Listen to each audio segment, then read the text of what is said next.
ఆయన పరిశుద్ధుడు, ఆయన జన్మ పరిశుద్ధమైనది. ఆయన కన్య మరియకు ఒక పరిశుద్ధమైన రీతిలో ఆయన జన్మించాడు. ఆయన జన్మలో పాపము లేదు. ఆయన జీవించిన 33 సంవత్సరాల్లో పాపము లేదు. ఆయన మాటలో పాపము లేదు. ఆయన చూపులో పాపము లేదు. ఆయన పరిశుద్ధుడు. ఆయనలో ఏమాత్రము చీకటి కోణం అనేది లేదు.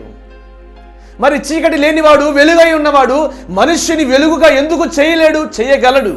ఈ లోకంలో ఉన్నవారందరూ చీకటిలో ఉన్నవారే, కానీ ఆయన వెలుగై ఉన్నాడు, మనుషుల్ని వెలుగుగా చేస్తా ఉన్నాడు. మా పితరులు అందరూ అన్యజనులు, యేసుని ఎరగని వారు.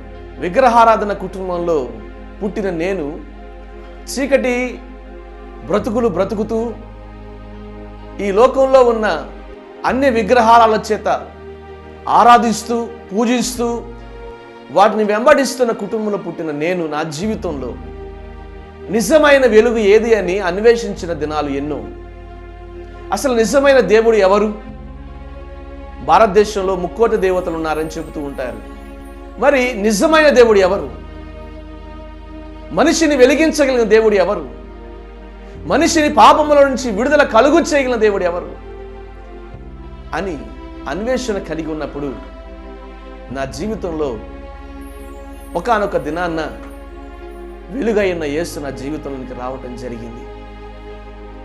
ఎప్పుడైతే వెలుగైన యేసు నా జీవితంలోనికి వచ్చాడో, నా చిన్ననాటి నుండి నేను జీవించిన నా పాపపు జీవితం, యవన కాలంలో వయస్సుకు మించి స్నేహాలు రాజకీయాలతో తిరిగిన నా జీవితం, ఇంకా వీడు బాగుపడడు, వీడి జీవితం బాగవదు, వీడు ఇంకా లోకంలోనికి జారిపోయాడు, వీడిని సరిచేయటం ఎవడి వల్ల కాదని కురింగిపోతున్న నా తల్లిదండ్రుల జీవితాలలోనికి ఒక ఆశ యేసుగా వచ్చి నా జీవితంలో ప్రవేశించి ఆ యేసు నా జీవితం మార్చడం జరిగింది.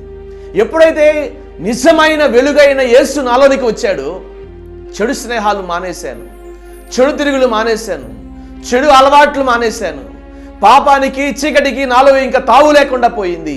కారణం యేసు ద్వారా. యేసు వెలుగై ఉన్నాడు కాబట్టి ఆ వెలుగు నాలోనికి ఎప్పుడైతే వచ్చిందో నా జీవితం మారింది. విగ్రహాలు పక్కన పెట్టేశాం, యేసే నిజ దేవుడని తెలుసుకున్నాం. ఆయన ద్వారా తప్ప మనిషి మోక్షానికి చేరడని తెలుసుకున్నాం. ఆయనే మానవులందరి కొరకు చనిపోయాడని తెలుసుకున్న ఆ వార్తను వినిన మేము ఆ వెలుగులోనికి రావటం జరిగింది. మా జీవితాలను వెలుగుమయం చేసుకోవటం జరిగింది. ఈ మాటలు వింటున్న నీ జీవితాల్లో ఎంతవరకు యేసుని కాదనుకుంటావు? నీ భార్య నీకు ఎన్నోసార్లు చెప్పుంటుంది, అయ్యా యేసు ప్రభు దగ్గర రా అని. నీ పిల్లలు ఎన్నోసార్లు నీకు చెప్పుంటారమ్మా, నేను యేసు ప్రభు దగ్గర రమ్మని. ఈ క్రిస్మస్ పండుగ దినాల్లోనే కానీ యేసు దగ్గరికి రా, యేసునందు విశ్వాసం ఉంచు. యేసుని ఎంతకాలం దూరంగా ఉంచుకుంటావు? యేసుని ఎంతకాలం కాదనుకుంటావు? మన దేవుడు కాడులే, మనవాడు కాడులే, మనకు సంబంధించిన వాడు కాడులే అనుకుని ఎంతకాలం యేసును దూరంగా ఉంచుకుంటావు? అలా ఉంచుకున్న జీవితమే నాది కూడా. ఎంతో కాలం యేసు యొక్క ప్రేమను దూరంగా ఉంచాము. యేసు మనవాడు కాడులే అని ఉంచాము.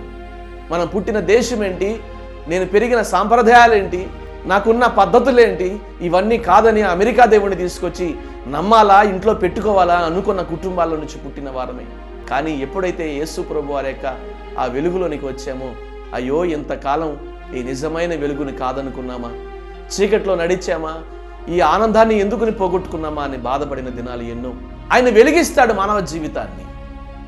కారణం ఆయనలో ఏ మాత్రం చీకటి లేదు. ఇద్దరు గుడ్డివాళ్ళు కలిసి ఎలా నడవగలుగుతారు? గుడ్డివాడికి త్రోవ చూపగలుగుతాడా?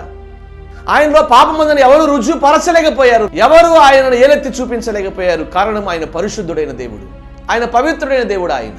కాబట్టి ఈ మాటలు వింటున్న మీ జీవితాల్లో యేసుని కాదనక ఆయన యందు విశ్వాసం ఉంచి ఆయన ద్వారా కలిగే ఆనందాన్ని మీరు మీ కుటుంబాలు పొందుకోవలసిందిగా ప్రభు పేరిట కోరుచున్నాను.